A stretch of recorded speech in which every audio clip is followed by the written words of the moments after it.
अस्सलाम वालेकुम दोस्तों, Waseem Shahzad learn to serve channel के व्यूवर्स के लिए आज हम लाए हैं एक और सबक आमूज़ कहानी। जैसा कि आप जानते हैं, हम कोई भी फैबल वही प्रेजेंट करते हैं जिसमें हमारे लिए मोरल लेसन्स हो। तो ये कहानी है खरगोश और कछुए की। आपने बचपन में यकीनन ये कहानी ज़रूर सुनी होगी। आज हम इस कहानी को बिल्कुल एक नए अंदाज में प्रेजेंट करेंगे। इस कहानी में टोटल 4 फेजेस हैं, यानी 4 दफ़ा दोनों ने, कछुए और खरगोश ने, आपस में रेस लगाई। इन 4 रेसेस में, इन 4 फेजेस में हमारे लिए बेहतरीन लेसन्स हैं। आज की वीडियो काफ़ी इंटरेस्टिंग है, इसलिए आखिर तक ज़रूर देखिएगा। चलें कहानी शुरू करते हैं। एक खरगोश और कछुए में आपस में गहरी दोस्ती थी। दोनों इकट्ठे घूमते और एक दूसरे की कंपनी को काफ़ी इंजॉय करते थे। मगर एक मसला था कि खरगोश अपने दोस्त कछुए को तंग किया करता था और इस तंग करने में उसकी सुस्त रवि पर ताने दिया करता था। घूमते फिरते इससे आगे निकल जाता, फिर वापस पलटता, कछुए के पास आता और कछुए की रफ्तार को लेकर उसे बातें सुनाता, अपनी तेज़ रफ्तारी की बड़ाई बयान करता। कछुए को इस बात पर गुस्सा तो बहुत आता, मगर वो कुछ कर ना पाता। एक दिन इसी तरह दोनों में अच्छी खासी बहस हुई। दोनों ने अपनी तरफ से काफ़ी आर्गूमेंट्स प्रेजेंट किए, मगर बात ना बनी और खरगोश ने कछुए को काफ़ी सुस्त कहा। रोज़ रोज़ के तानों से तंग आकर आखिर कछुए ने खरगोश को एक दौड़ का चैलेंज कर दिया कि आओ मिलकर दौड़ लगाते हैं, जो दौड़ जीतेगा वही सिकंदर, यानी वही तेज़ रफ्तार माना जाएगा। खरगोश ने इस फैसले से इत्फाक किया और रेस का दिन और वक्त तय हो गया। दौड़ अपने मुकर्ररा दिन और मुकर्ररा वक्त पर अपने मुकर्ररा रास्ते पर शुरू हुई। जैसे ही दौड़ शुरू हुई, खरगोश ने 2-4 छलांगे लगाई। ये जा वो जा, फौरन आंखों से ओझल हो गया।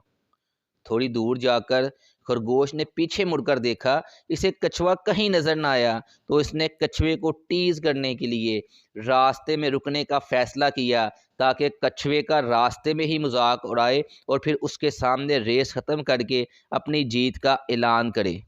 ये ख्याल आते ही खरगोश फिनिश लाइन के करीब एक दरख्त के पीछे बैठ गया। जंगल के माहौल में ताज़ा हवा के झोंकों से खरगोश फौरन ही गहरी नींद में चला गया। इधर कछुआ आहिस्ता आहिस्ता चलता हुआ खरगोश के पास पहुंचा, उसे सोता हुआ देखा और बगैर उसे कुछ कहे अपनी मंजिल की तरफ रवा दवा रहा। जल्द ही फिनिश लाइन को अबूर किया और रेस जीत गया और वहीं पर बैठकर खरगोश का इंतज़ार करने लगा। इधर जब खरगोश की आंख खुली तो उसे लगा कि वो ज़्यादा देर सो गया है। वो भागम भाग फिनिश लाइन की तरफ बढ़ा, मगर अब देर हो चुकी थी और वो ये रेस हार चुका था।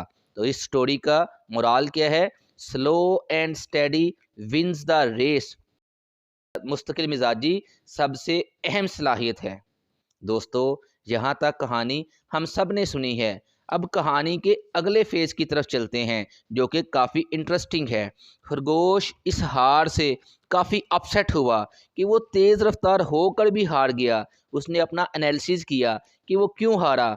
जल्द ही वो इस नतीजे पर पहुंचा कि वो ओवर कॉन्फिडेंट था, वो रिलैक्स था, वो नॉन सीरियस था और केयरलेस एटीट्यूड की वजह से वो एक कमज़ोर हरीफ के मुकाबले में शिकस्त खा गया है।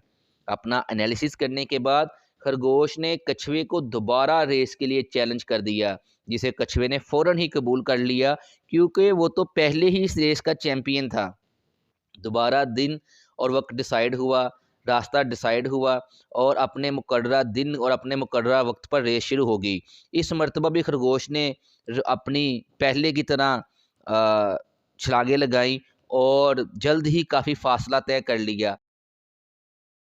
इस मर्तबा खरगोश ने कोई रिस्क नहीं लिया और पूरी तवज्जो दौड़ पर रखी और थोड़ी ही देर में फिनिश लाइन क्रॉस करके कछुए का इंतज़ार करने लग गया। अब कछुए मियाँ आराम आराम से शाम के करीब फिनिश लाइन तक पहुँचे और वहाँ खरगोश को देखकर समझ गए कि वह खरगोश से शिकस्त खा गए हैं और यूं चैम्पियन का ताज खरगोश को मिल गया। मोरल ऑफ द स्टोरी क्या है? Fast and consistent will always beat slow and steady. It's good to be slow and steady, but it is better to be fast and reliable. दोस्तों, कहानी अभी भी बाकी है। इस मर्तबा कछुए ने अपना रूट काज एनालिसिस किया कि वो इस दौड़ में जिसको वो पहले जीत चुका है अब क्यों हारा। जब उसने अपना एनालिसिस किया तो उसने ये बात समझ ली कि वो खरगोश की तेज़ रफ्तारी का मुकाबला नहीं कर सकता। पहली रेस वो इसलिए जीत गया था कि खरगोश रिलैक्स था। इसने खरगोश को स्किस देने का मंसूबा सोचना शुरू कर दिया। जल्द ही इसे एक आइडिया आ गया। इसने खरगोश को एक नई दौड़ का चैलेंज कर दिया, मगर इस मर्तबा इसने रेस का रास्ता पहले से अलग चुना। इस रास्ते में एक नदी आती थी जिसे क्रॉस करने के बाद फिनिश लाइन थी। खरगोश ने बिना सोचे समझे चैलेंज फ़ौरन कबूल कर लिया, क्योंकि वो समझता था कि कछुआ कुछ भी कर ले खरगोश से जीत नहीं सकता। अपने मुकर्ररा वक्त पर रेस शुरू हुई और खरगोश इस मर्तबा भी कोई सुस्ती नहीं दिखाई। ये जा वो जा और थोड़ी ही देर में फिनिश लाइन के करीब पहुंच गया। मगर ये क्या, फिनिश लाइन से पहले नदी थी और नदी पार किए बगैर वो रेस जीत नहीं सकता था। और खरगोश के लिए बड़ा मसला था, वो नदी कैसे पार करे। खरगोश की बेबसी दीदनी थी। वह मंजिल के करीब पहुंचकर भी जीत से बहुत दूर था। अब इसके पास वहां कछुए का इंतज़ार करने के सिवा कोई चारा न था। कछुए मियाँ खरामा खरामा चलते हुए बेबस खरगोश के पास से गुजरे, पानी में उतरे और नदी पार कर गए और फिनिश लाइन अबूर कर गए।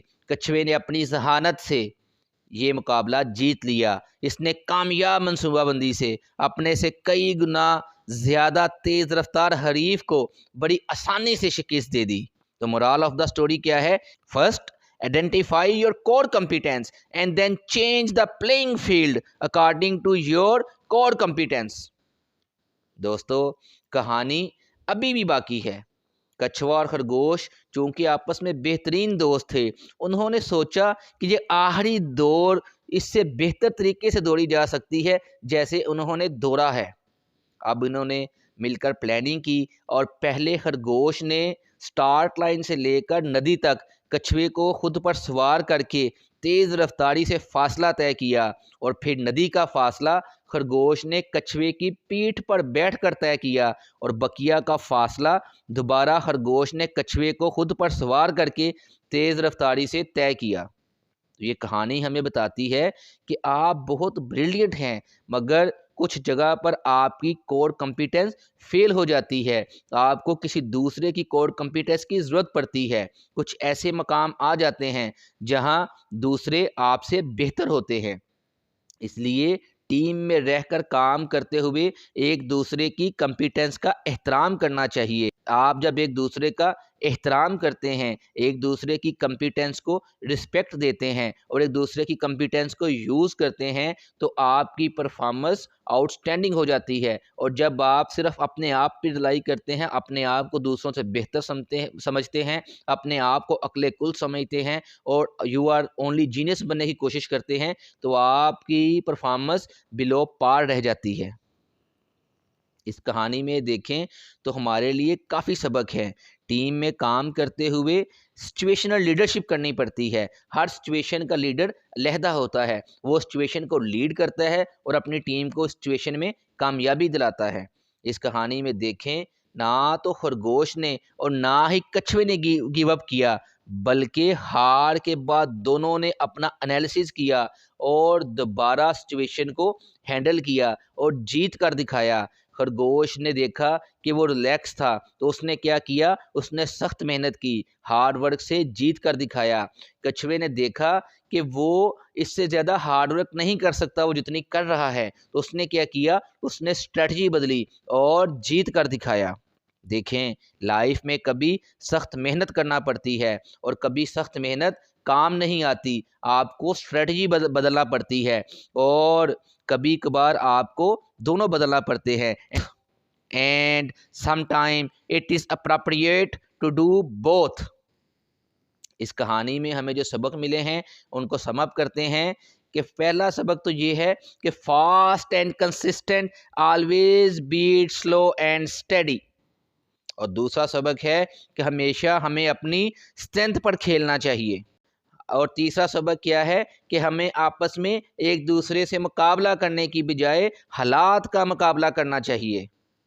Thanks for watching. अगर वीडियो अच्छी लगी है तो वीडियो को लाइक करें, शेयर करें और चैनल को सब्सक्राइब करें।